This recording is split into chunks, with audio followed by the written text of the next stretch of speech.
say that it's too late for us now? Why do we stay when I blame you for the things that weigh me down? 'Cause in the echo of your silence, I only hear what's best for me.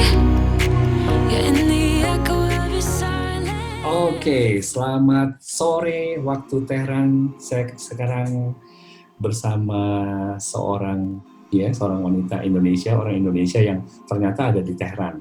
Jadi selamat sore para pemirsa, atau selamat siang, selamat malam, selamat pagi teman-teman yang nonton kanal UDK. UDK kalau kebanyakan orang ngobrolnya ini untuk diketahui, padahal sebenarnya ini adalah untuk dikenang. Jadi memang keberadaan kita di sini adalah untuk sesuatu yang dikenang. Makanya saya memburu mbak-mbak ini agak susah banget ya, dari tahun 2018 pertama kali di Tehran untuk supaya bisa interview susah banget. Nah, sekarang saya punya kesempatan untuk bisa akhirnya terkoneksi, walaupun akhirnya harus lewat digital ya Mbak ya. Iya, nah, iya. Ini ada Mbak Afifah Ahmad, benar ya Mbak namanya? Mbak Afifah Ahmad. Iya, betul. Betul, Mas.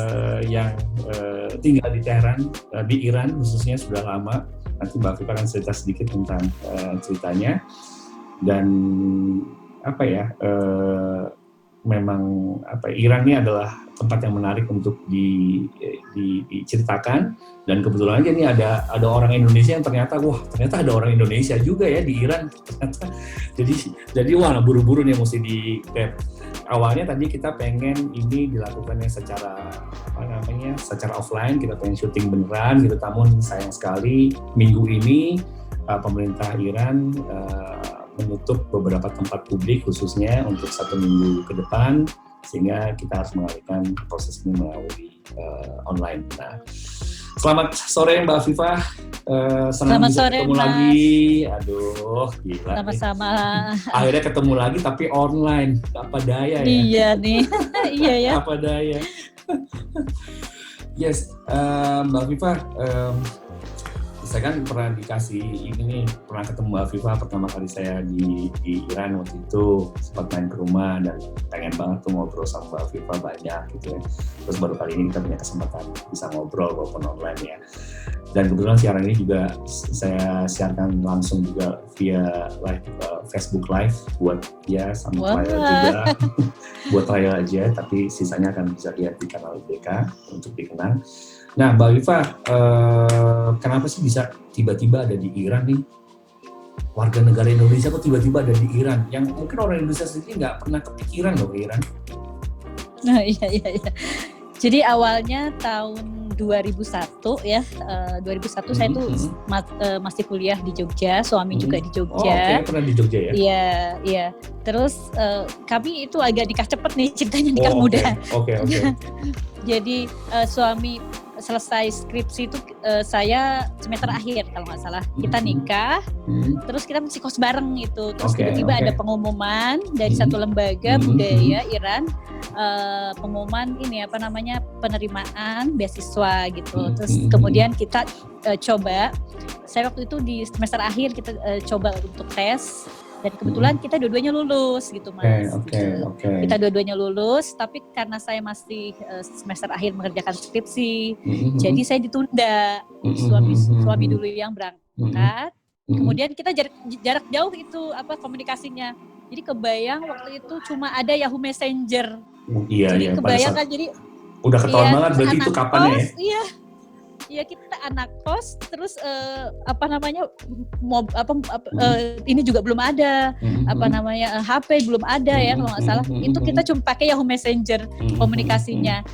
Dan jadi satu warnet ke warnet lain. Jadi di Jogja itu sampai hafal saya semua tempat-tempat warnet di Jogja. Okay. Jadi kalau ini penuh, sementara kita janjian waktu kan, jamnya nggak sama, beda 3 jam setengah. Jadi saya baru dapat misalnya sore itu harus menyesuaikan waktu gitu. Jadi kadang ya lumayan inilah ngalamin LDR yang 1 tahun, tapi lumayan karena komunikasinya nggak seperti sekarang ya, lebih mudah sekali. Dulu kami sangat sulit, jadi ya gitu dengan penuh tantangan lah. Tapi alhamdulillah setahun kemudian saya menyusul ke Iran. Ya saya belajar 6 bulan belajar bahasa Persia dulu. Jadi untuk masuk saya ngambil jurusan pemikiran Islam, jadi budaya dan pemikiran Islamnya. Jadi ada budaya juga dan pemikiran Islam. Tetapi 6 bulan pertama terus saya belajar bahasa dulu, kemudian 2 tahun itu saya maksimal karena waktu itu belum ada anak kan ya, sampai kebayang itu servis. Jadi servis itu apa ya, jemputan, mobil jemputan itu seringkali datang jam 5 pagi.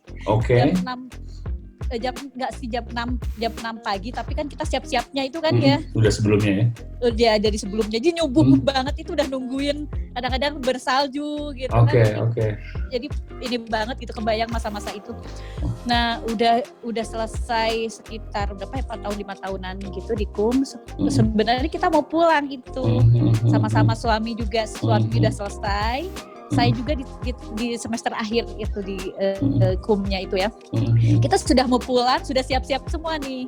Ternyata ada tawaran kerja, suami ada tawaran kerja di Tehran. Jadi terus kemudian saya juga pengen nyoba juga, akhirnya melanjutkan di Universitas Tehran. Pengen melanjutkan karena dulu background saya waktu di Indonesia kan sebenarnya ekonomi. Tapi di KUM itu jadi saya ingin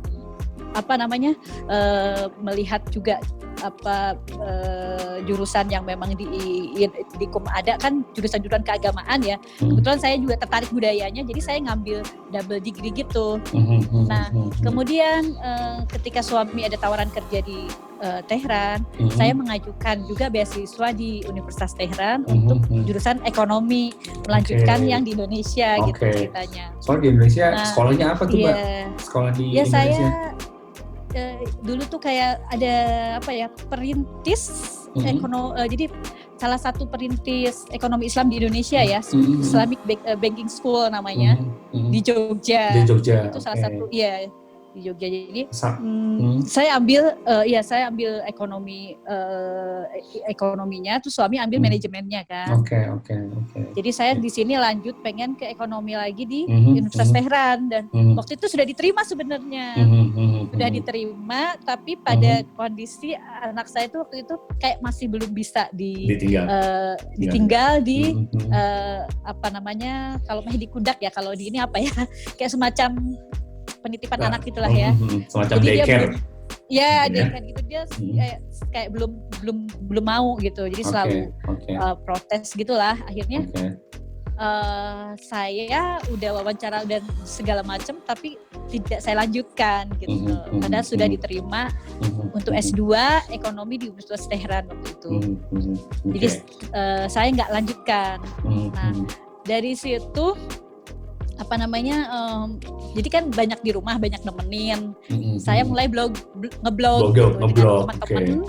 Ya ngeblog dengan teman-teman di mana-mana, terkoneksi dengan dulu ada namanya Multiply. Awal sebelum zaman Friendster lah Mbak. Iya, masa-masa. Iya gitu. Ya dulu kita kan jadul gitu ya, zaman jadul gitu kan. Ini Facebook juga baru 2000 berapa saya bergabung gitu kan. Kalau ya dulu kita pakainya Multiply. Jadi saya belajar nulis di situ. Belajar cerita hal-hal sederhana tentang Iran juga di situ. Jadi banyak waktu. Akhirnya setiap pulang ke Indonesia tuh biasanya saya bawa buku-buku kan ya, buku-buku Indonesia. Nah, sebagian juga buku-buku traveling. Terus terkoneksi dengan teman-teman juga dari yang traveling ke berbagai negara. Ada muslimah backpacker, ada juga saya pernah ketemu dengan Mas Agus dia tuh lupa nama belakangnya, penulis buku Titik Nol itu ya. Ya itu salah satu inspirasi saya juga menulis perjalanan traveling. Agustinus Wibowo. Iya, saya lupa belakangnya. Agustinus. Sangat di penulis perjalanan, punya kedalaman menulis yang perjalanan yang bagus sekali. Jadi dia awalnya baca-baca buku traveling, terus saya terkoneksi dengan beberapa teman-teman yang juga memiliki hobi sama. Terus belajar nulis dengan blogger karena banyak waktu di rumah itu ya. Akhirnya ya terus gitulah. Jadi ya sampai sekarang saya di sini alhamdulillah masih ya menulis kegiatannya begitu. Oke. Ini pengangguran banyak karya kayaknya. Pengangguran banyak karya.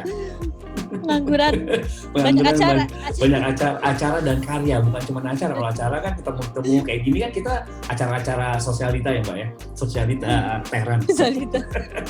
Tapi Mbak Afifah Ahmad ini menghasilkan karya-karya melalui mulai dari hal yang paling simpel, yaitu mulai dari Multiply. Mungkin sempat zaman Blogspot mungkin Multiply Blogspot. Iya, ada juga. Ya. Saya punya juga sempat akun Blogspot, ya? Tapi ya ada. Tapi setelah kayaknya Multiply itu kan tahun berapa ditutup ya. Jadi sebagian itu saya pindahkan selain ke Blogspot sebenarnya ke WordPress saya lebih banyak. WordPress. Oke. Sampai sekarang masih di-maintain WordPress-nya? WordPress kayaknya kurang intens sudah ya, karena Facebook itu sangat lebih efektif sekali gitu. Lebih menjaring lebih banyak orang dan ke bawah ya. Benar. Lebih banyak kita membangun jejaringnya itu lewat Facebook gitu. Walaupun kadang-kadang masih ada juga yang membaca dan mengirimkan respon juga. Termasuk misalnya ada salah satu teman yang tiba-tiba orang nggak kenal kita ya, kontak kita, terus kemudian pengen ngambil satu bidang skripsi misalnya berkaitan dengan hal yang misalnya saya pelajari dan dia sempat bacanya di blog-blog gitulah. Jadi sebenarnya masih ada yang membaca, cuma sangat terbatas sebenarnya. Kalau Facebook kita interaksinya seperti live ya, jadi update terus perkembangannya. Kayak kita sekarang Mbak, live through Facebook. Kita live through Facebook. Oke. Nah, tadi sempat bicara tentang bahasa Persia. Bahasa Persia itu apa sih? Mungkin juga nggak banyak yang tahu. Atau saya juga nggak tahu sebenarnya bahasa Persia itu apa. Dan tuan mana sih sebenarnya sama bahasa kita kan kalau di Indonesia taunya Sanskerta ya, bangsa Sanskrit gitu. Kalau di Jawa tuh Sanskrit gitu. Ini Persia tuh kayak gimana sih bahasanya? Kalau sejarahnya sendiri dari awal ya, mungkin saya juga kurang mendalam, cuma mungkin kayaknya jadi sebelum Arab itu bahasa Persia sudah lebih dulu. Karena ya sudah lebih dulu awal, tapi bahasa Persia yang sekarang dan dulu itu ada perubahan. Jadi sekian persennya sudah dipengaruhi oleh bahasa Arab. Jadi kalau saya perhatikan misalnya buku-buku misalnya buku-buku Rumi ya, buku-buku Rumi itu kan bahasa aslinya adalah bahasa Persia ya. Kebanyakan orang tidak tahu kan, malah mengira bahwa buku puisi-puisi Rumi itu berbahasa Turki atau berbahasa Arab gitu, karena yang masuk ke dalam Indonesia, masuk ke Indonesia itu banyak dari bahasa Inggris dan bahasa Arab gitu. Jadi banyak yang nggak tahu kalau Rumi itu dari Persia. Iya, kalau bahasa asli dari puisi-puisinya Rumi sendiri adalah bahasa Persia gitu. Nah, tapi yang bahasa-bahasa Persia klasik itu sebenarnya sudah ada campuran dengan bahasa Arab. Makanya kalau kita ingin memperdalam bahasa Persia itu terutama sastranya ya, itu juga dianjurkan untuk paham dulu bahasa Arab. Termasuk di Iran ini kan diajarkan juga. Jadi bahasa Arab itu diajarkan dari SMP. Anak saya ini sekarang udah bahasa Arab ya. Anak saya kelas 1 SMP, kebetulan dia masuk kan di sekolah anak-anak Persia yang lain ya, bukan sekolah internasional gitu, dia lokal gitu, locally. Jadi dia juga beradaptasi dengan kurikulum lokal. Jadi termasuk dia dari kelas 1 SMP dia sudah belajar bahasa Arab. Jadi karena sebenarnya nanti akan membantu mempelajari teks-teks sastra gitu. Jadi sudah ada percampuran. Ada beberapa banyak teks-teks Rumi itu yang menggunakan sedikit jadi bahasa Arab campuran gitu lah. Campuran. Ya. Banyak bahasa Persia banyak juga mengabsorb menyerap bahasa Arab ya. Ada ya lumayan gitulah. Lumayan. Terutama sastra klasiknya ya. Terutama sastra klasiknya. Kalau tapi mungkin yang menjaga kenapa sampai utuh bahasa Persia sampai sekarang ini adalah salah satunya adalah peran sastrawan Persia bernama Ferdowsi. Dia yang menulis Shahnameh itu ya.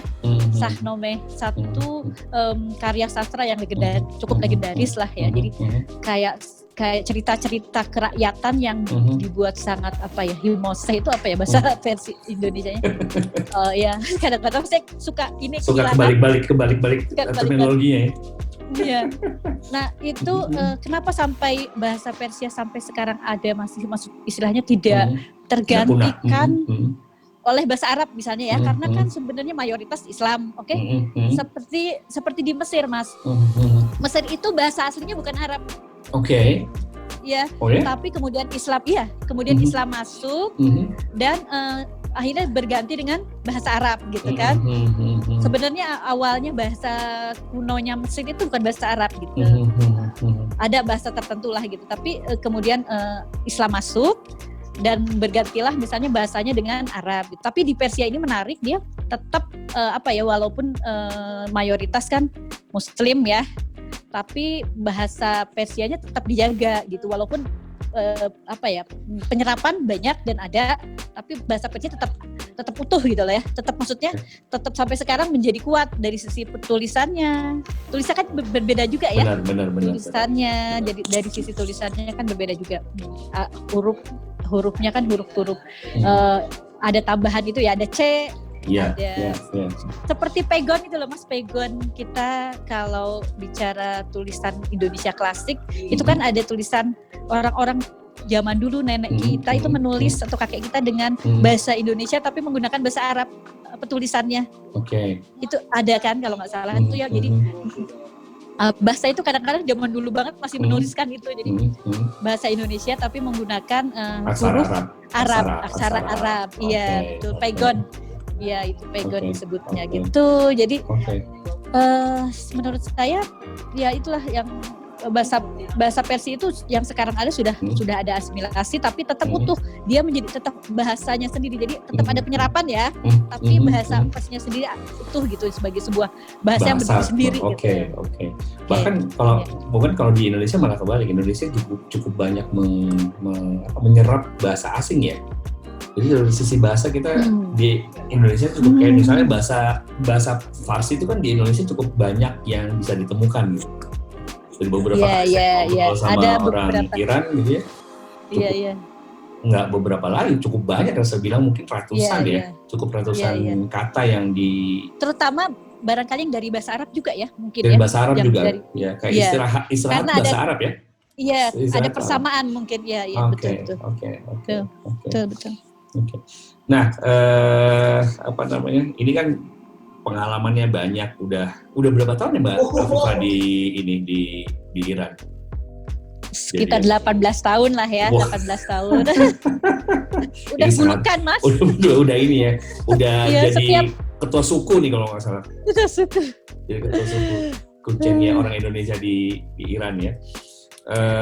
Berarti datang pertama kali ke tapi nggak juga sih Mas, masih lebih banyak yang lebih banyak lagi ya, istilahnya lebih lama dari saya juga ada gitu. Oke. Iya. Berarti masuk ke pertama kali Iran tahun berapa tuh Mbak Afifah? Sekitar tahun 2002. 2002 ya. 2002 itu kan 2002 seperti saya tadi ceritakan di awal, saya kan ke KUM dulu ya. Habis itu sekolah di bahasa. Ya di bahasa tadi, terus pindah ke Teheran itu 2008. Pindah ke Teheran 2008. Anak saya umur 2 tahun kalau nggak salah waktu itu ya. Iya. Oke. Nah 2008 kan tadi Mbak Afifah juga banyak saya bilang sih banyak di rumah tapi banyak karya. Nah karya-karya Mbak Afifah nih baik mungkin teman-teman di UDK bisa lihat nih di layar nih, banyak banget tulisan-tulisan Mbak Afifah. Orang mungkin membaca tulisannya tapi nggak tahu orangnya gitu ya. Kalau namanya seorang penulis itu kan tulisannya terbaca, kemudian orang membaca tulisannya kemudian mengikuti alam pikirannya dan berimajinasi dari tulisan-tulisan itu. Dan Mbak Afifah tuh awal nulis karena tadi ngeblogging aja kemudian nulis, atau memang akhirnya punya bakat belajar sebelumnya atau belajar dulu sebelumnya? Kalau nulis tuh sebenarnya suka memang dari kecil sih ya, dari kelas SD itu udah kayak suka kalau ada pelajaran mengarang apa itu saya suka banget sih. Terus kebetulan SMA saya gabung sama teman-teman, ada dulu mading ya kalau kita. Mading benar. Ya kalau nonton film ada apa dengan cinta, yang pertama itu kan kayaknya backgroundnya mading banget. Nah kira-kira kita seperti itulah dulu gitu, maksudnya kayak sama teman-teman mading sampai kita pernah ikut lomba. Dulu ada majalah Anita. Majalah Anita itu dia bikin lomba mading gitu untuk seluruh SMA di Indonesia. Nah saya sama teman-teman satu tim itu sampai lembur-lembur. Anita Cemerlang kalau zaman dulu. Itu yang ringan. Kemudian ya Anita Cemerlang. Jadi zaman saya SMA itu kelas 2 apa berapa kalau nggak salah ya. Jadi dari situlah sedikit-sedikit menulis hal-hal yang ringan. Sampai di KUM saya sempat sama teman-teman bikin satu jurnal perempuan lah gitu, tapi menulis juga hal-hal yang sebenarnya saya mengajak teman-teman yang daripada di rumah gitu kan, untuk produktif walaupun dari hal-hal sedikit-sedikit yang kita tahu ditulis gitu. Itu dari kayak gitulah. Tapi mungkin lebih ke umum, jadi belum punya bayangan genre kemana gitu ya, masih hal-hal yang umum lah saya tulis, cerita keseharian gitu-gitulah ya. Nulis tapi aja dulu mau pokoknya. Mulai mendalami. Nulis aja dulu ya. Ya, betul. Nulis aja dulu sehari-hari itu. Memang blog itu waktu itu membantu banget. Sekarang kalau sekarang mungkin bikin status kali ya. Status. Sekarang status bisa jadi buku, Mas. Ada banyak teman-teman saya. Jadi cool tweet. Jadi cool tweet gitu. Jadi banyak ini dari status di medsos bisa dibukukan. Sekarang udah kayak zaman ini banget. Apalagi saya lihat anak-anak milenial ini kan punya kecerdasan teknologi ya. Benar. Memanfaatkan teknologi. Jadi dari apapun dia bisa berkarya, bikin konten segala macam. Dan kita kan juga milenial, Mbak. Kita melewati tahun milenial. Kita melewati tahun milenial. Kita milenial juga. Deg-degan pada saat Y2K, year 2000 ya, pada saat itu. Kalau bukan generasi Dilan ya kita ya. Bukan Dilan. Kita melewati milenial, tapi melewati milenial. Nah, tadi kan nulis, kemudian berkontribusi juga. Udah media apa aja kalau diterbitan di mana aja, Mbak, tulisan-tulisannya ini? Jadi awalnya itu Mas tahun berapa ya? 2013. Jadi saya kan sama teman-teman tergabung di kayak grup backpacker gitu, sama-sama lah kita ya backpacker gitu. Kita sama-sama punya hobi sama nulis dan jalan gitu lah ya. Nah tahun 2013 tuh kayak hampir seluruh media di Indonesia itu lagi booming-boomingnya travel writer waktu itu. Jadi hampir semua media punya slot untuk traveling gitu, dan wisata. Cukup dan itu ini sekali menggairahkan lah zaman dulu gitu ya. Kita sampai di Republika itu satu halaman besar di Republika, dan pikiran rakyat waktu itu banyak, dan foto-foto kita juga ditampilkan kan yang secara original. Jadi itu memotivasi banget para penulis traveler untuk kita berlomba-lomba. Senang banget itu nanti kalau lihat minggu ini punya teman kita nih yang dimuat, jadi kita saling berkabar gitulah ya. Hampir setiap bulan mungkin ya, seperti Republika, terus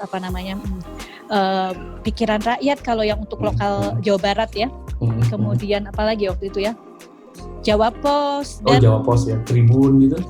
Ya, Kompas juga ya. Ada Kompas. Biasanya kan hari Minggu keluarin. Iya, Kompas juga. Tapi saya kayaknya belum sempat ke Kompas waktu itu, karena kan biasa Mas kalau kita tuh sudah berkorespondensi dengan satu satu redaktur media. Biasanya kan mereka meminta atau jangan ke sebelah dong, jangan ke sebelah ya.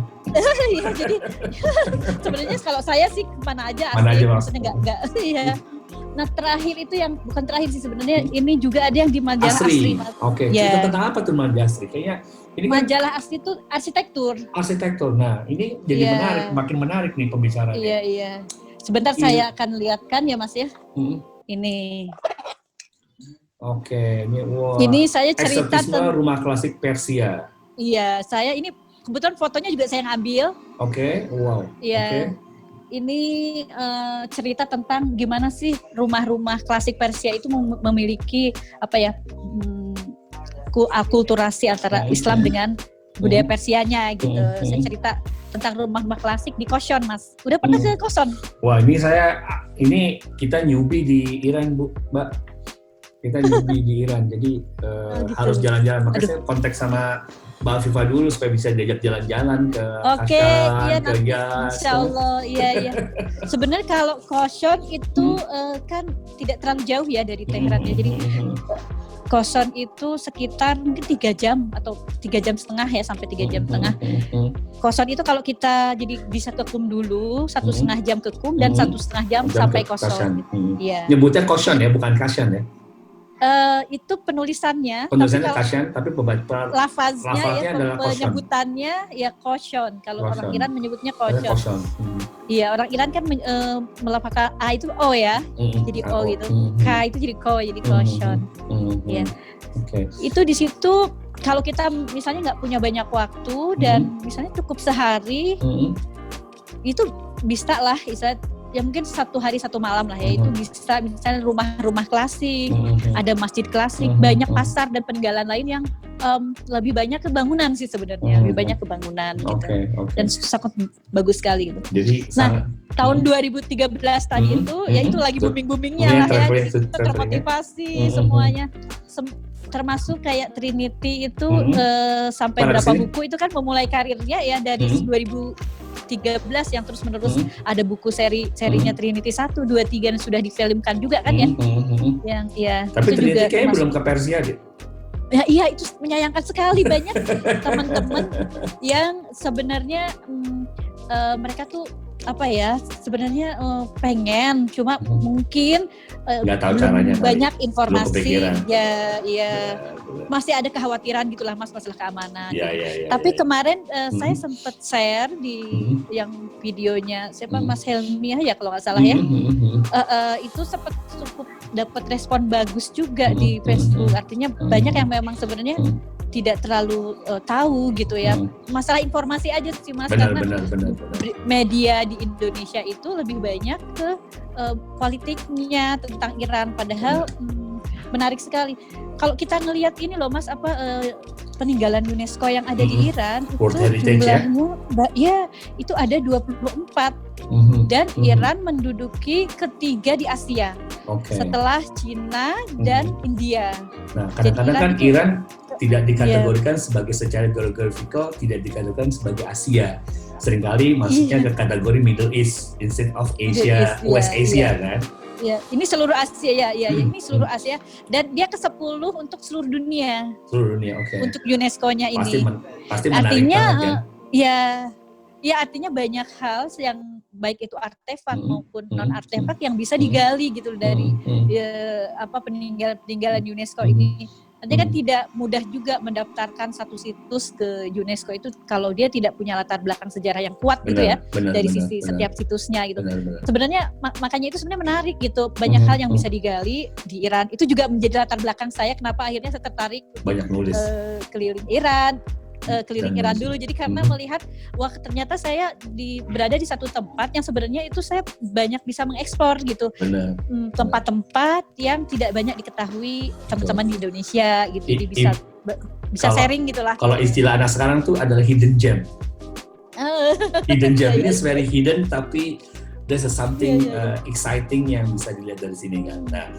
Nah, tulisan-tulisan tadi kan selain kontribusi ke media-media yang ada di Indonesia dan juga nulis ke blog sendiri. Nah, semua tulisan itu pernah dirangkum dijadikan buku mungkin sama Mbak Afifah atau dibiarkan saja di digital platform? Ya, jadi awalnya tuh gini sebenarnya. Jadi saya tuh orangnya agak tidak pedean, agak pemalu gitu ya. Masa sih? Jadi tidak berani melamar ke penerbit sebenarnya. Maksudnya belum ada awalnya ya, awal ceritanya itu. Jadi ada satu editor Bentang Pustaka di Yogyakarta ya. Ya, Jogja Bentang Pustaka tuh yang menerbitkan dulu novel-novelnya siapa ya? Termasuk di juga banyak lah dia menerbitkan buku. ada terus nah dia tuh menghubungi saya karena baca-baca di blog gitu ceritanya. Salah satu editor, asik nih kalau tulisan-tulisan ini dibukukan, tapi misalnya dengan ditambah satu perspektif, terus ada di frame gitu ya dalam kan memang buku harus ada benang merahnya ya. Betul. Ya ada harus itu, jadi tidak hanya tulisannya lepas-lepas gitu. Kemudian dari 1-2 tulisan itu saya jadi termotivasi tuh kayak gitu. Iya ayo Mbak kita terbitkan kapan buku. Gitu ya. Ya, jadi buku akhirnya dari tulisan yang ada walaupun tidak semua ya, saya lengkapi juga setengahnya itu saya lengkapi catatan perjalanan selama 6 tahun. Wow. 6 tahun. Jadi ya dari mulai itu 2009 kalau nggak salah terbitnya 2003 dari sampai 2013. Nah, itu dalam rentan waktu itu catatan-catatan itu akhirnya ya terkumpul, saya tulis dalam bentuk buku yang judulnya The Road to Persia. Mana ya tadi ini kayaknya. Nah, ini pemirsa mesti lihat nih apa namanya pemirsa teman-teman ada Road to mungkin Persia. Ininya bisa dilihatkan nggak apa ya gambarnya ya? Gambar-gambar ini ya, gambar-gambar yang tadi di. Kayaknya ada bukunya juga tuh, ada gambar buku juga. Oh nggak ada Mbak? Nggak ada ya? Nggak ada gambar buku. Jadi teman-teman nanti bisa set aja The Road to Persia itu. Bisa dapat di mana nih kalau sekarang buku Road to Persia? Nah, itu kan karena sudah terbit tahun 2013. Udah lama banget itu ceritanya. Ya, sudah lama banget. Jadi sebenarnya kalau di media itu sudah ada di Google Book ya, di Google Book. Teman-teman bisa baca dan di Perpus Nasional IPUNUS ya apa IPNUS itu dia punya Indeks Perpus Nasional. Ya Perpus Nasional yang online bisa dibaca secara online. Jadi bisa di-download dulu aplikasinya Perpus Nasional, terus langsung dicari buku The Road to Persia sudah bisa diakses secara online gitu. Tapi kalau bentuk apa namanya bukunya mungkin yang di Allshop masih ada yang jual ya. Di online shop gitu. Coba kita cek sekarang nih, online shop masih ada nih yang jualan. Semoga.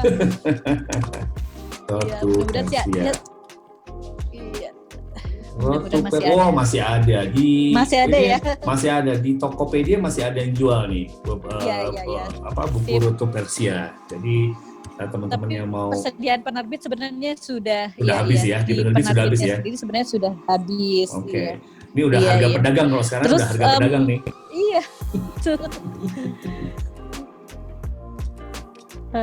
Ya, terus kemudian ya kalau di buku ini saya ceritakan lebih banyak ke artefaknya gitu atau skulptur sejarahnya, arsitekturnya,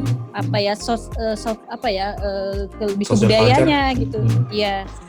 Dan misalnya yang menarik itu ada satu judul saya bagi per bab. Jadi bab awal itu tentang melihat sejarah tempat-tempat bersejarah di Iran yang punya seperti Persepolis dan lain-lain. Terus bagian kedua itu ada satu judul itu tentang penyair dan ilmuwan yang ada di Iran. Tapi itu kita mendatangi satu-satu kayak apanya ya? Makamnya gitulah ya.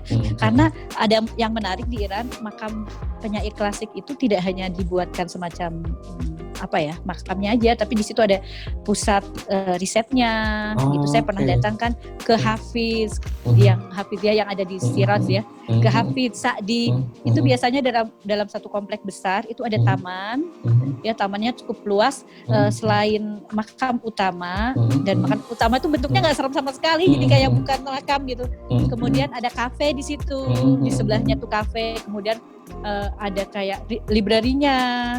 Jadi kalau kita mau tahu tentang sosok penyair itu, semua ada buku-buku yang bisa diakses. Kemudian juga ada kayak pusat risetnya gitulah. Jadi hampir di semua tempat pemakaman penyair klasik yang saya kunjungi itu ada model begitunya.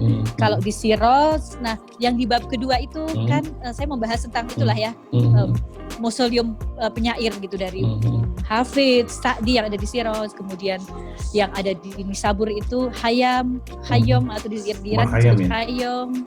Oh ya, Umar Khayyam. Di Indonesia juga kan ada penyair kita namanya Umar Khayyam. Dan terinspirasi juga kayaknya dari penyair itu. Terus kemudian banyaklah sampai ke Ibnu Sina juga. Ibnu Sina. Nah, iya, saya masuk kategorikan penyair dan ilmuwan ya, karena jadi di bab 2 itu saya cerita juga banyak tentang Ibnu Sina. Ibnu Sina itu siapa sih, Mbak? Ibnu Sina. Kayaknya terkenal banget. Terkenal banget ya Ibnu Sina. Iya. Mungkin banyak yang nggak tahu nih Ibnu Sina, sering mendengar namanya tapi nggak tahu Ibnu Sina itu siapa sebenarnya. Ya, jadi Ibnu Sina itu orang-orang taunya, banyak yang tahu tapi nggak tahu kalau dia itu istilahnya pemakamannya di Iran gitu. Jadi ada museumnya. Saya ke sana di Hamedon kan ya, di Hamedon. Ya, Hamedon itu sekitar kalau dari Iran sekarang dari Teheran enggak sih, lebih sekarang 3-4 jam lah. 3-4 jam ya. Iya, 3-4 jam. Jalan baru mungkin lebih cepat. Waktu saya sampai malah 6 jam. Jalan lama, oke. Masih jalan lama.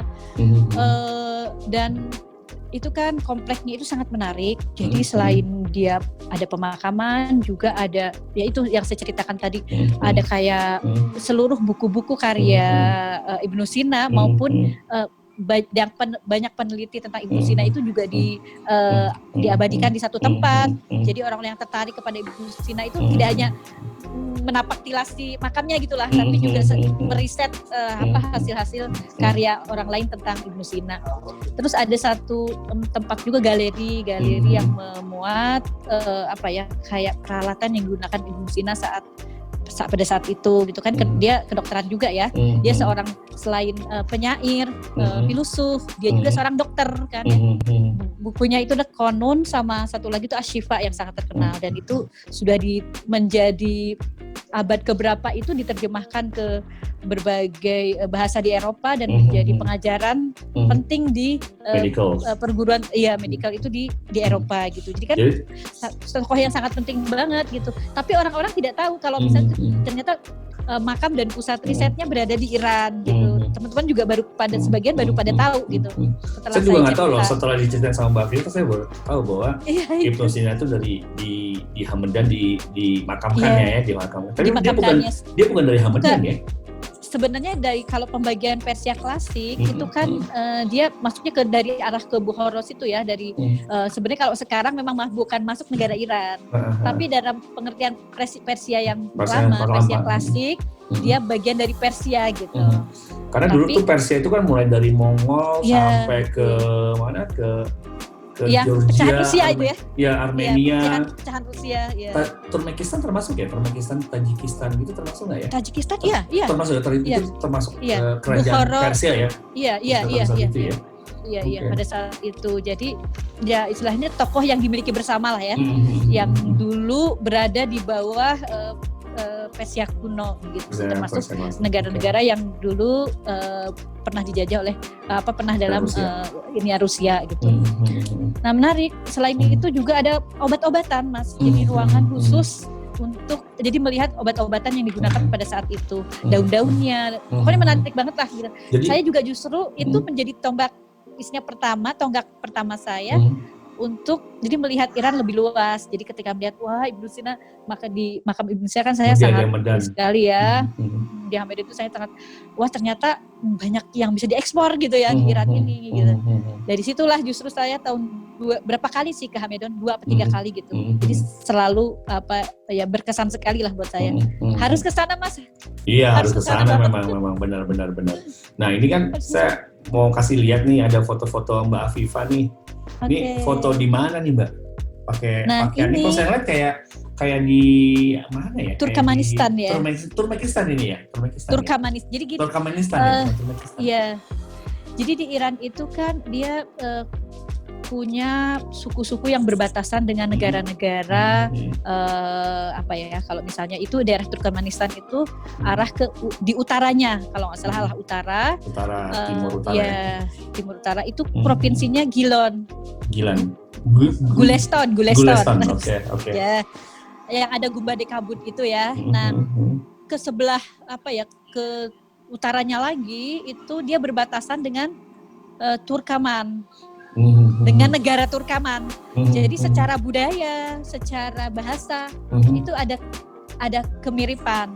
Jadi ini saya di sini menggunakan baju adatnya orang Iran sebenarnya, tapi suku Turkaman. Turkaman. Jadi bukan negara Turkaman. Dia belum sampai ke berbatasan darat. Berbatasan sama Turkmenistan ya? Iya, Turkmenistan. Dia berbatasan dengan negara Turkmenistan itu berbatasan darat gitu. Bahkan saya sampai ke perbatasan. Iya. Sampai saya ke perbatasan waktu itu karena ada sebuah acara gitu. Jadi ya melihat sisi lain dari Iran, dan ini mayoritasnya Sunni Mas, bukan Syiah. Oh oke, mayoritasnya Sunni ya. Kita kan kita tahunya kan Iran itu adalah mazhabnya Syiah. Persia, ya suku Persia, bangsa Persia, dan agamanya mazhabnya adalah Syiah.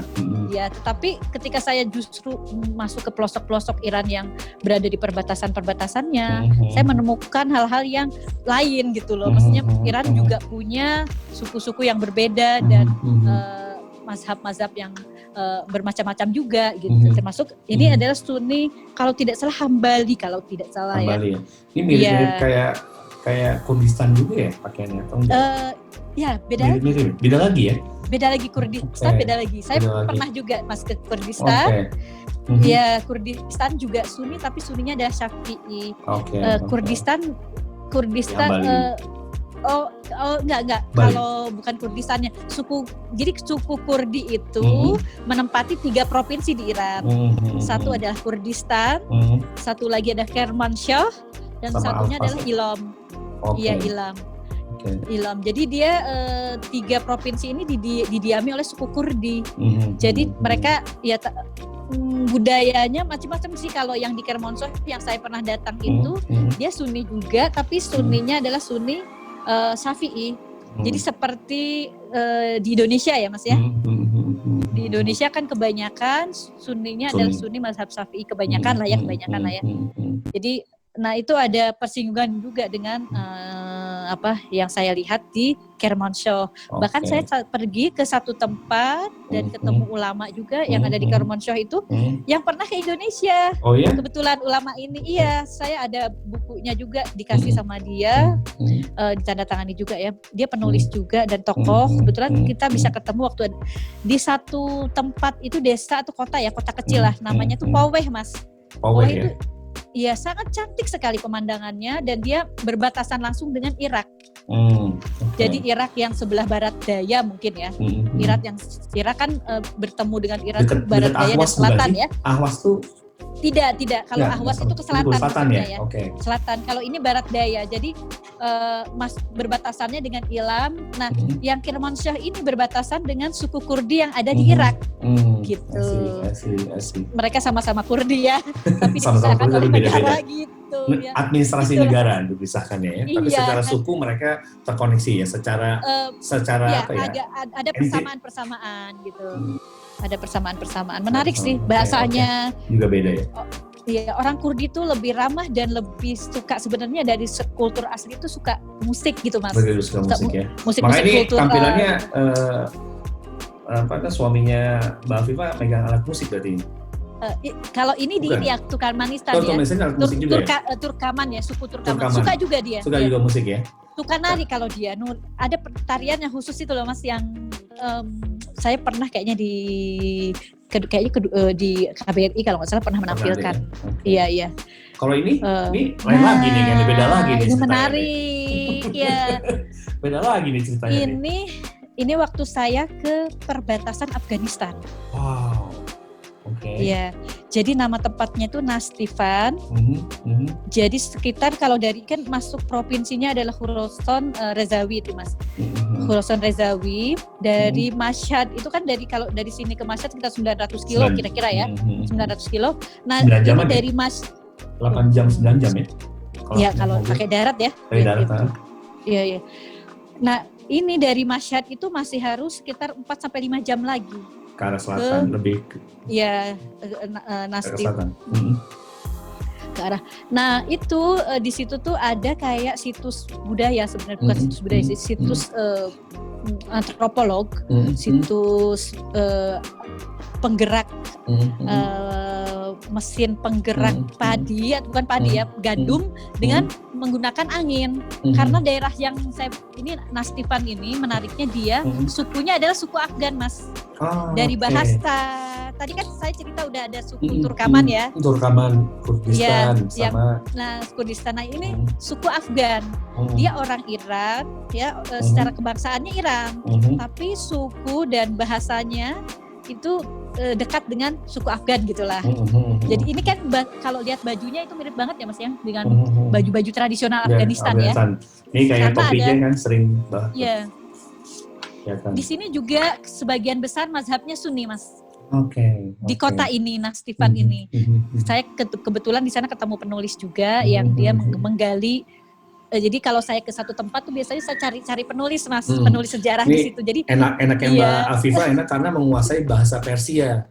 Kalau saya kan menguasai bahasa Inggris sama pas-pasan sama bahasa Indonesia. Jadi challenging juga untuk bisa menggali ini kan. Ini keindahannya jagonya Mbak Afifah di sini nih, bisa memblusuk gitu kan, benar-benar memblusuk Iran tuh dengan fasih gitu kan. Ini apa namanya? Dia waktu itu kita sedang makan malam, diundang ke kayak apa ya? Kayak rumah tradisional sih sebenarnya. Modelnya homey gitu ya, model rumahan gitu. Kita kayak di tempat penduduk yang kita makannya ala mereka gitu ya. Kita makan ala mereka, tidur juga ala mereka gitulah. Kalau di Iran sekarang dikenal dengan ini namanya Bumigardi. Lagi terkenal banget ya. Lagi terkenal banget Bumigard.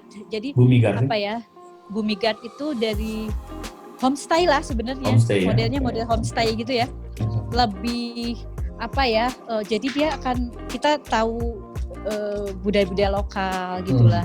Kita benar-benar kayak disuguhi hal-hal yang lokal living ya pokoknya. Lokal ya, jadi bukan kayak di hotel gitu lah Mas. Benar. Ya mereka ya menyanyikan lagu-lagu daerah gitulah. Oke. Iya. Kalau ini gimana lagi nih? Wah, arsitekturnya kayak di Eropa kayaknya nih, Mbak. Eropa bagian mana nih? Ini saya berbatasan dengan negara Azerbaijan. Oke, dekat. Yeah. Namanya Jolfa tempatnya Mas. Jadi ini satu gereja. Gereja. Ya, ini gereja tua yang sudah masuk dalam situs UNESCO. Jadi salah satu situs yang diakui oleh UNESCO adalah ini. Ini namanya Gereja Stefanus.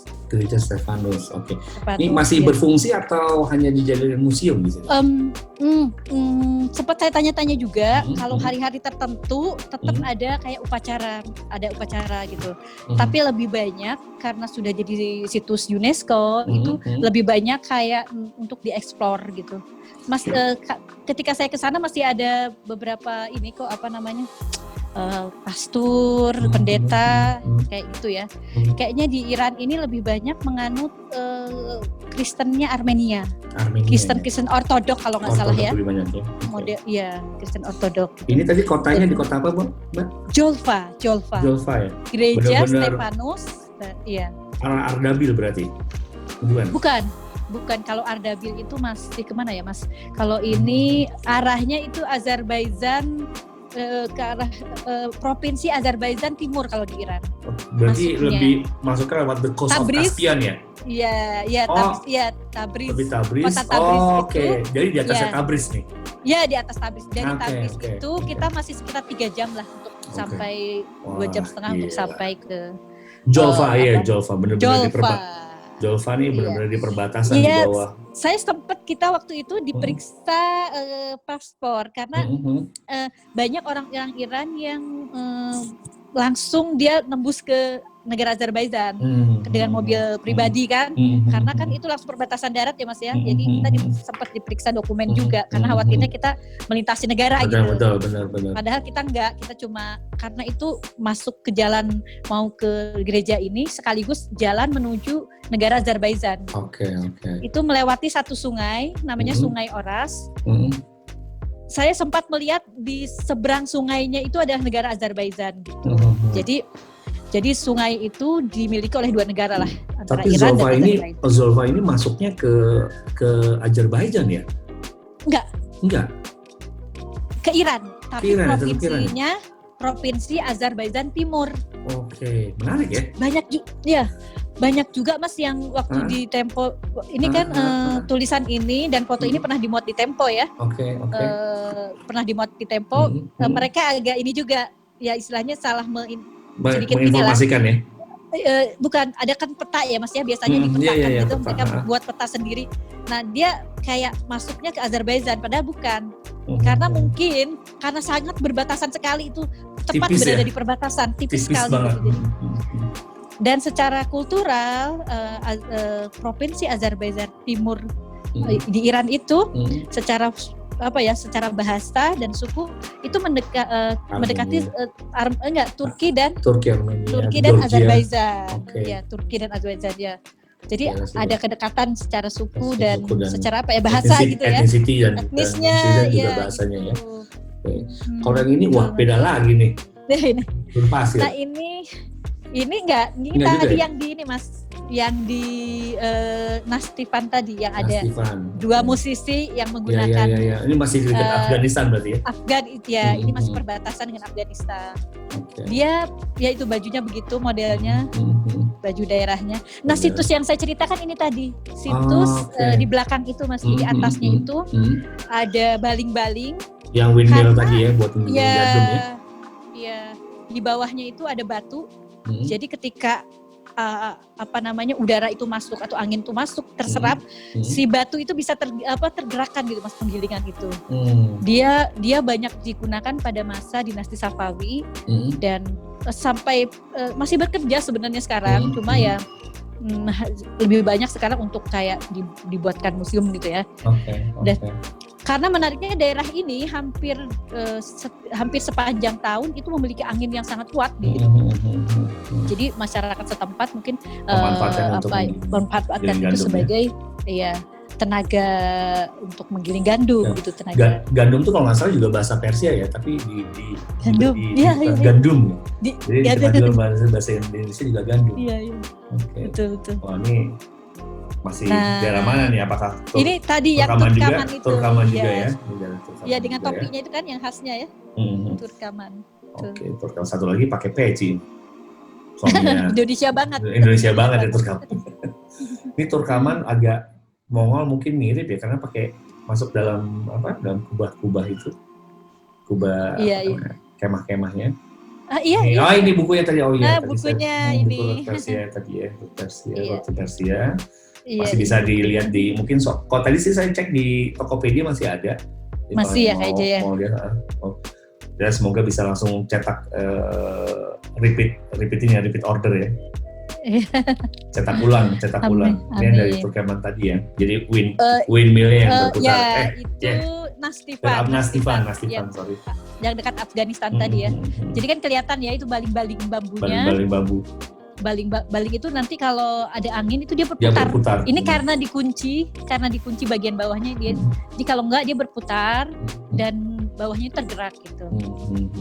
Gitu. Wah ini di mana lagi nih Mbak? Nah ini Isfahan Mas. Wah ini Isfahan, oke. Ya, sudah kesini belum? Wah saya bilang saya ini anak baru di Tehran.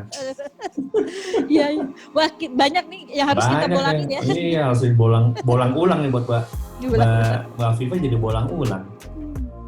Jadi ini disebutnya Nespe Jahan ya kalau di ini atau cermin dunia gitu lah macam-macam karena dia di satu medan atau di satu alun-alun itu banyak ada 4 situs UNESCO dari 2 masjid itu semacam masterpiece-nya masjid-masjid keren di Indonesia itu di situ gitu. Terus satu lagi istana, satu lagi pasar, jadi pasar tradisional yang menggunakan sistem setengah kubah itu dan menjual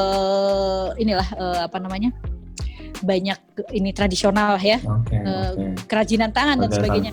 Tapi yang menarik ini di sini nih termasuk pokoknya kalau orang suka arsitektur ini udah tempatnya harus dikunjungi. Isfahan. Harus didatangi.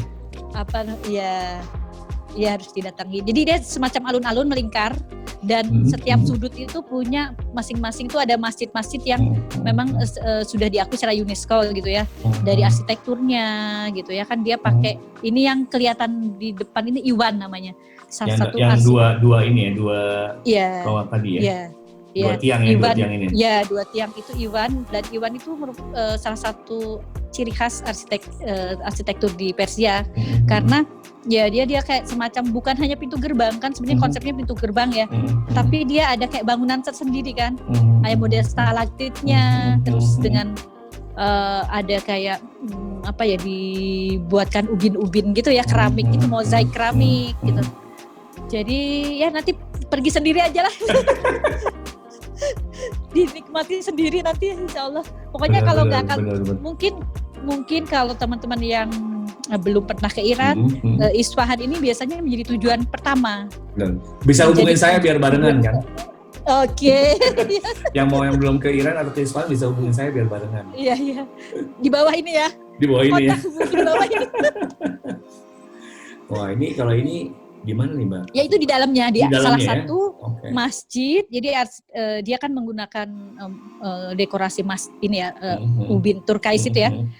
Dia itu disebutnya hafrang atau 7 warna. Tapi sebenarnya warna dasarnya adalah biru, warna krem sebenarnya. Tapi krem biru, kemudian dilapisi biru. Iya, banget ini arsitekturnya ya. Iya, itu di dalam salah satu masjid yang tadi tuh Mas, kan saya tadi itu luar ya. Namanya Masjid Lutfullah. Artinya apa itu Mbak? Nama salah satu ulama aja waktu itu yang ulama, ya? Pada saat itu menjadi kayak pengurus masjidnya gitu loh. Gitu, ya. Yang terewah nih salah satu masih. Nah itu bagian atasnya Bagian atasnya ya. Oke. Tapi kenapa di Persia ini kayaknya biru hijau itu cukup atau bukan kemasan ya, dia lebih ke kuning ya? Iya, kemasan juga sebenarnya. Kemasan juga. Mungkin tapi biru cukup mendominasi. Warna biru ini kayaknya cukup mendominasi ya. Ya antara biru dan ini ya, biru turquoise gitu ya. Nah betul itu. Kalau daerah, iya. Perpaduannya dari warna sufistik katanya secara sufistik itu punya kedalaman makna ya, ketenangan gitu. Jadi orang yang ke masjid itu tidak hanya akan jadi lebih terasa jadi pengen lama-lama gitulah. Tidak hanya dia cuma sekedar melakukan ritual tapi juga kontemplasi gitulah ya. Kontemplasi. Refleksi, karena kan karya ya refleksi. Karena kan kalau ya. Oke. Nah, ini oke. Nah, sudah semuanya nih ya, kita tampilkan ceritanya Mbak Afifah nih. Semuanya udah kita sampaikan ya. Iya saya. Salam itu buat siapa ya? Ya nanti Papa kasih itu. Oke, so kita kembali lagi ke sini. Jadi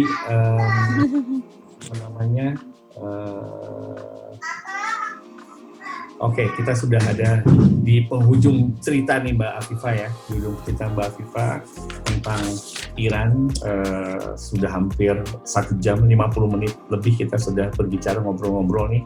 Nah, dengan 18 tahun di Iran, 18 tahun di Iran menghasilkan sebuah karya, buku yang bisa diwariskan dan dibaca oleh banyak orang, tulisannya, dan semua orang bisa membaca dan mengikuti alam pikiran dengan membaca buku tersebut. Kangen nggak sih Mbak sama Indonesia? Walaupun mungkin tiap hari pulang. Kangen banget ya. Kangen banget. Sebenarnya biasanya kita tiap tahun pulang nih Mas. Cuma tahun ini. Jadi biasanya antara Juli akhir, ini kan summer ya anak saya, summer. Biasanya setiap summer kita ke Indonesia. Nah, kalau kita ke Indonesia ini kita selalu karena anak saya kan memang lahir di sini ya. Dia besar juga dengan budaya Persia, tapi saya nggak mau juga dong dia tetap harus ingat ya asalnya. Nah, jadi setiap kita pulang itu biasanya kita sengaja nih buat planning untuk ke tempat-tempat yang memperkenalkan Indonesia lah gitu. Jadi saya ajak ke Borobudur. Jadi ke Jogja itu saya satu-satu kan perkenalkan lah ya, termasuk ke Borobudur itu saya nginep di homestay Mas, jadi rumah-rumah penduduk gitu. Saya ajak dia supaya benar-benar mengenal kultur Indonesia juga gitu. Berinteraksi sama warga setempat ya. Iya, saya ajak sampai ke itu waktu itu Gereja Ayam ada kan kalau nggak salah ya? Gereja Ayam di Jogja benar. ADC ya, pokoknya. Ya, ADC. Ada dua ya. Jadi sempat ke sana, kita ngikuti rute itu dari ada satu bukit Setumpu kalau nggak salah. Pokoknya intinya mengenalkan Setumbu. Anak saya, ya Tumbu ya. Jadi Bukit Setumbu. Itu mengenalkan anak saya ke kultur Indonesia dari misalnya dia tertarik juga sih misalnya kenapa candi ini dia cukup lama di Borobudur itu explore benar-benar dia menikmati gitu. Selain itu juga kita bawa ke alam Indonesia. Indonesia kan kaya banget sama laut ya. Yang itu yang nggak bisa kita dapat di sini. Di Iran itu mungkin laut, jadi lautnya itu sangat. Iran punya tapi tidak secantik laut-laut yang pantai-pantai yang ada di Indonesia. Jadi saya juga ajak dia ke pantai melihat alam Indonesia yang indah gitu. Jadi supaya dia tetap ada kedekatan secara emosi juga gitu dengan aslinya gitu ya, walaupun dia asal bapak ibunya ya. Asal bapak ibunya. Dan darahnya kan di sana sudah mengalir. Walaupun di sini mengalir, istilahnya kan saya jauh asli. Walaupun pergi jauh, tapi tetap semangatnya tetap Indonesia. Dan apalagi kita mau menjelang ke merayakan 75 tahun kemerdekaan Indonesia nih buat Mbak Afifah sendiri. Mungkin tadi anaknya putranya udah diajak untuk tinggal di Indonesia, maksudnya ke Indonesia, berinteraksi sama masyarakat Indonesia. Bahasanya sekarang bahasa apa? Inggris, Farsi atau bahasa Indonesia atau mix? Dia lebih paling pasti bahasa Persia ya, karena dia sehari-hari sekolah. Sekolah sehari-hari adalah sekolah di lokal, tapi bahasa Indonesia untuk percakapan sehari-hari dia ngerti gitu ya. Ya bisa lah cakap sehari-hari. Cuma ya bahasa akademisnya itu bahasa Persia gitu. Akademisnya bahasa Persia, bahasa percakapannya bahasa Indonesia. Iya, bahasa Indonesia. Bahasa slang-slangnya Indonesia masih tahu ya. Kita kan percampuran Jawa Sunda nih. Jawa Sunda. Ya masih lah ya. Kadang ya kita ini juga kita ajarin juga tuh percampuran Sunda dan Jawanya. Wah, menguasai banyak bahasa kalau gitu, bahasa Indonesia, bahasa Jawa, bahasa Sunda, bahasa Persia, bahasa Inggris. Dikit-dikit sih Mas kalau yang semuanya banyak ya. Benar. Nah, 18 tahun tadi meninggalkan boleh dikatakan meninggalkan tanah air gitu untuk merantau ke Iran gitu. Dan bagaimana melihat Indonesia saat ini dan apa sih rasanya memaknai Indonesia ini merdeka 75 tahun gimana sih, Mbak? Di negara perantauan ya, di negeri perantauan. Iya. Jadi ya kalau saya nggak merasa terasing sih Mas, maksudnya karena tetap terkoneksi gitu dengan teman-teman. Kebetulan saya kan anggota Gus Durian ya, kita di salah satu keinginan kita untuk memperkenalkan Indonesia di Iran adalah kita membuat organisasi atau tidak cabang sih sebenarnya, Gus Durian Tehran. Iya, komunitas Gus Durian Tehran. Dan salah satu yang ingin kita capai adalah memperkenalkan Indonesia itu ke ruang-ruang akademis gitu ya, yang selama ini sangat jarang sekali gitu. Jadi saya merasa bahwa walaupun saya 18 tahun dan jauh dari Indonesia, tapi saya selalu merasa dekat gitu ya, karena saya juga selalu berinteraksi dengan teman-teman yang ada di berbagai komunitas Indonesia lah ya, terutama juga saya sekarang di sini di komunitas Gus Durian ini. Saya justru Mas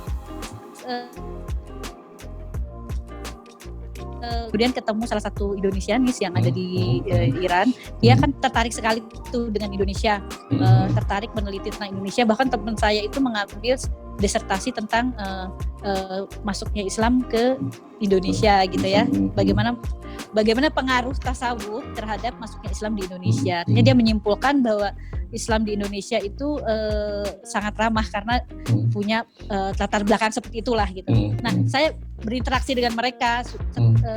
Kita juga membuat satu situs itu tentang Asia Tenggara gitu ya. Jadi boleh kok Mbak dipublish di sini, boleh kok Mbak dipublish. Oh, situsnya. Atau boleh dikasih tahu mungkin. Gitu ya, sebentar. Atau nanti kita ini ya. Saya tidak ingat ya, ininya nanti setelah ini aja. Nah, jadi itu situs, terus Mungkin situ, jadi kan memang mereka peneliti Asia Tenggara semua ya rata-rata. Jadi tidak hanya Indonesia, sebenarnya Malaysia dan Indonesia yang dilibatkan. Kemudian saya juga kebetulan ada satu lembaga Islam itu yang mengkaji bukan mengkaji istilahnya ensiklopedia dunia Islam sebenarnya. Dia satu ada lembaga dan dia membuat entry-entry tentang Indonesia, tentang negara-negara lain yang ada negara-negara Islam lah di berbagai negara. Nah kebetulan untuk kontribusi yang Indonesianya saya dan suami gitu. Nah saya ini salah satu entry-nya ensiklopedinya seri yang ada tulisan kami. Di sini misalnya awalnya sih yang sederhana aja tentang pramuka gitu. Kan di Iran tidak ada tuh pramuka itu sebelum revolusi pernah ada namanya Pisohan. Nah, nampaknya juga mereka tertarik lagi menggali pramuka yang ada di Indonesia. Kemudian ada masuk di ensiklopedia gitu lah tentang pramuka. Karena banyak hal lain lah kan di pramuka itu kita diajari nasionalisme, diajari sangat banyak sekali ya. Dan selain skill ini juga life skill juga diajarin betul life skill. Menarik sekali sebenarnya. Nah, selain itu juga kita memperkenalkan lewat entry-entry ensiklopedia ini tokoh-tokoh Nusantara. Seperti siapa tuh misalnya? Al-Bantani yang sudah Syekh Abdul Al-Bantani itu ya yang kalau itu bagian suami, jadi saya detailnya kurang tahu ya, tapi itu salah satu entry yang sudah masuk, yang tinggal cetak gitu. Jadi beberapa ulama lain juga kemudian ke depan itu akan malah misalnya Muhammadiyah, NU, semua entry-nya akan masuk dalam ensiklopedia ini.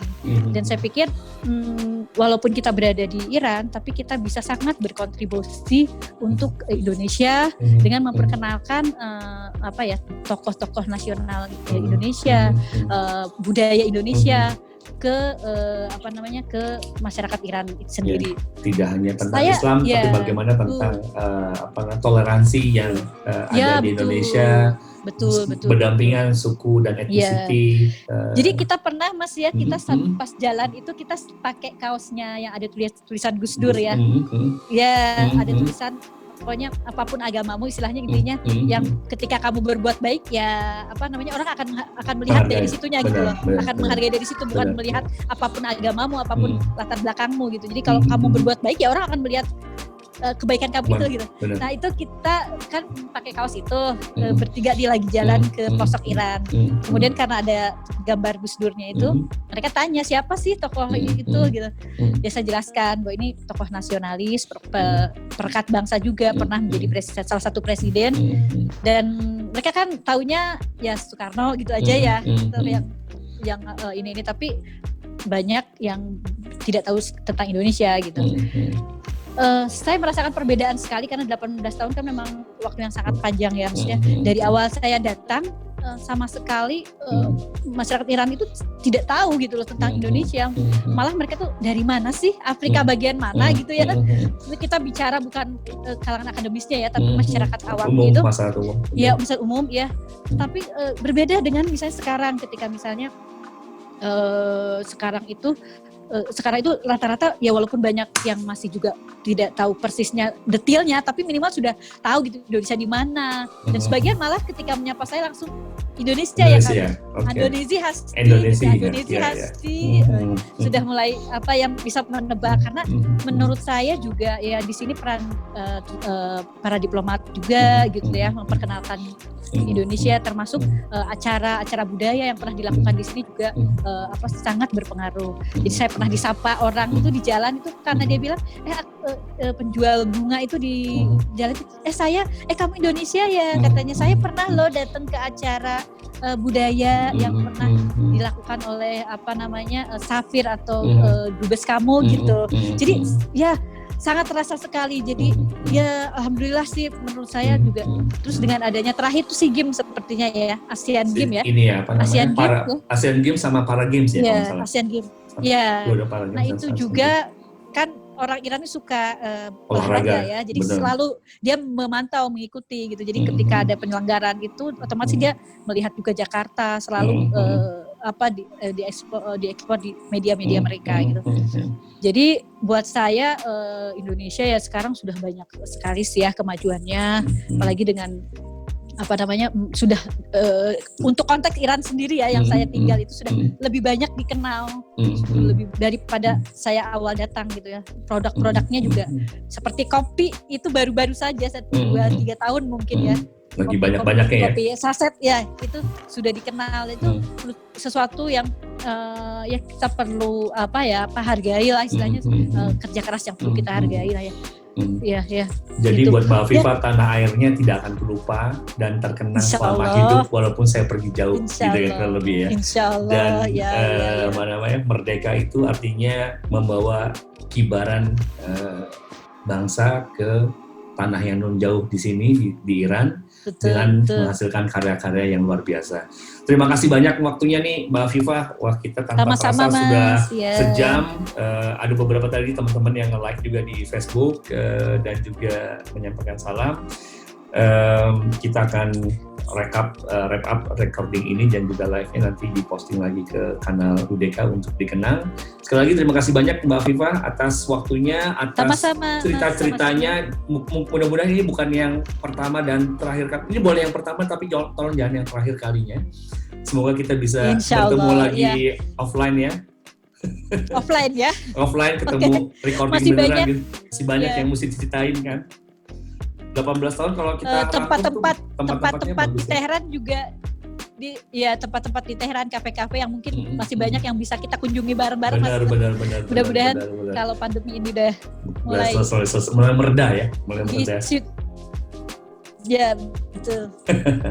Oke, terima kasih banyak Mbak Afifah. Sampai ketemu lagi. Terima kasih banyak juga para pemirsa teman-teman yang mengikuti UDK di channel untuk dikenang. Jangan lupa untuk nge-like sama subscribe dan juga boleh mau nge-follow. Mungkin kalau mau nge-follow Mbak Afifah boleh, mungkin bisa saya umumkan di sini ya. Saya kalau di IG kalau di IG ya Bunda Afifah Bunda Hakim. Afifah Bunda Hakim. Balik ya. Hakim ya, balik. Iya. Balik. Saya sudah campur-campur. Boleh campur aja bahasanya. Jadi Afifah Bunda Hakim di Instagram bisa diikutin. Iya, kalau di Facebook Afifah Ahmad aja ya. Oh, di Facebook Afifah Ahmad. Okay. Iya. Jadi belum cerita banyak tentang Mbak Afifah, bisa lihat di sana. Oke, terima kasih semua para teman-teman dari UDK dan juga Mbak Afifah bersama keluarga. Assalamualaikum warahmatullahi wabarakatuh. Waalaikumsalam warahmatullahi wabarakatuh.